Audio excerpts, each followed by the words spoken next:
Санхүү эдийн засгийн их сургуулийн түүхт 100 жилийн ойг тохиолдуулан үеийн төгсөгч та бүхэн зориулсан Honor хүндэтгэлийн үйл ажиллагааг 5 дугаар сарын 25-ны өдөр UG Arena-д зохион байгуулах гэж байна. Honor хүндэтгэлийн үйл ажиллагаанд хүрэлцэн ирснээр та бүхэн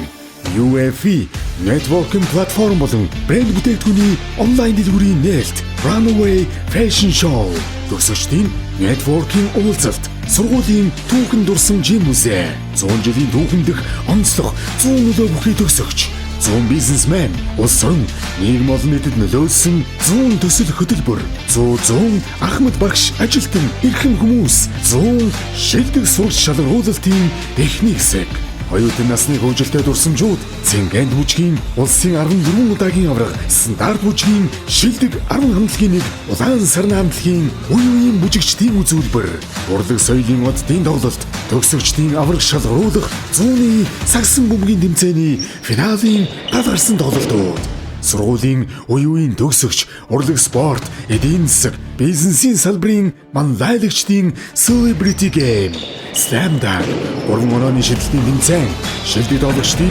UFE Basketball Hall of Famed алдаршуулах ёслол. Санхүү эдийн засгийн бүх цаг үеийн шилдэг сагсан бөмбөгчид, үндэсний дээд лигийн 8 удаагийн авраг, хасын хөлбөмбөг багийн эсрэг тоглолт. Монгол улсын шигшээ багийн ахлагч Томми Билгүн 2024 оны шилдэг залуу тоглогч дээд лигийн авраг Аз хоёр нар анх удаа багийн хан эсрэг тоглох түүхэн тоглолтыг үзэх болно. UG Arena-д анги хамт олон найз нөхдөөрөө эргэн нэгдэж бахархал дурсамжаа сэргээцгээе. 100 жилийн түүхэнд төгсөгчдийн дунд анх удаа зохион байгуулж буй entertainment show арга хэмжээнд та бүхнийг урьж байна.